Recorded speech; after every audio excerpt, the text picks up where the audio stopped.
रामू को अपनी गाय अपनी संतान की भांति बहुत ज्यादा प्रिय थी। रामू सुबह शाम अपनी गाय को चारा पानी दिया करता था, लेकिन बदले में वो गाय रामू को बस थोड़ा सा ही दूध दिया करती थी, जिससे रामू के घर में 2 वक्त की चाय आराम से बन जाया करती थी। ऐसे ही एक दिन रामू की पत्नी रामू से बोलती है, सुनिए जी, मैं काफी समय से आपसे कुछ बात करना चाह रही थी। हाँ बोलो, क्या बात है? जी मैं कह रही थी कि हमारी गाय अब हमारे काम की नहीं है। जितना हम इसे चारा पानी देते हैं उतना तो ये हमें दूध नहीं देती है। तो तुम क्या कहना चाहती हो? जी मैं कह रही थी कि हम इस गाय को बेच देते हैं ना, और इसकी जगह कोई नई गाय खरीद लेते हैं। कम से कम हमारे उसे चारा और पानी देने का कोई तो फायदा होगा। तुम कैसी बातें कर रही हो पूजा? ये मेरी गाय नहीं बल्कि मेरी संतान है, और तुम मुझे अपनी संतान को बेचने के लिए बोल रही हो? देखिए, मैं जानती हूँ कि पशु जब घर में हो तो उससे लगाव हो जाता है, लेकिन अब इससे लगाव करने का कोई फायदा नहीं है। कल को अगर ये दूध देना भी बंद कर देगी ना पूजा, तब भी मैं इसे कहीं नहीं बेचूंगा। ये छोटी सी थी तब मैं इसे अपने घर लेकर आया था। जब तक इसका जीवन है ये मेरे साथ ही रहेगी।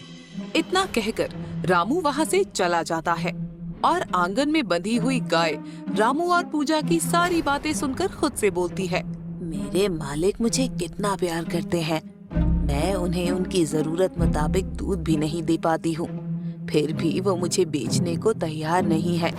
जैसे मालिक मेरे लिए वफादार हैं, वैसे ही मैं उनके लिए भी हमेशा वफादार रहूंगी। दिन गुजरते चले जाते हैं। रामू तो अपनी गाय का पूरा ख्याल रखता है, लेकिन पूजा को अब घर में बंधी वो गाय बिल्कुल भी अच्छी नहीं लग रही थी। रामू आगे पीछे होता तो पूजा उस गाय को भला बुरा कहने लगती। ऐसे ही एक दिन पूजा खुद से बोलती है, मेरे पति तो इस गाय को घर से निकालेंगे नहीं, अब मुझे ही कुछ करना पड़ेगा। इतना चारा खिलाना और पानी पिलाना बेकार जा रहा है इस गाय के ऊपर। मुझे तो ये फूटी आंख नहीं सुहाती अपने घर के आंगन में। ये जाएगी तो कम से कम मैं कोई नई गाय या भैंस लेकर तो आ पाऊंगी, जो मुझे दूध देगी और फिर उसका दूध निकालकर मैं बेचकर थोड़े पैसे कमा लूंगी। रामू के गांव में ही रहने वाला राकेश नाम का एक आदमी था, जो रामू से बहुत ज्यादा चिढ़ा करता था। दरअसल रामू एक बहुत ही अच्छा आदमी था, जिस वजह से गरीब होने के बावजूद भी यदि रामू गांव में किसी से मदद मांगता तो कोई भी उसे मना नहीं करता था। पूरे गांव में अमीर लोगों से भी ज्यादा इज्जत गरीब रामू की थी, और यही चीज राकेश को बिल्कुल भी अच्छी नहीं लगती थी। उसे इस बात की बहुत अच्छे से खबर थी कि रामू की पत्नी अपने घर में बंधी हुई गाय को बिल्कुल भी पसंद नहीं करती है, और वो कहीं न कहीं उस गाय को अपने घर से निकालने की कोशिश कर रही है।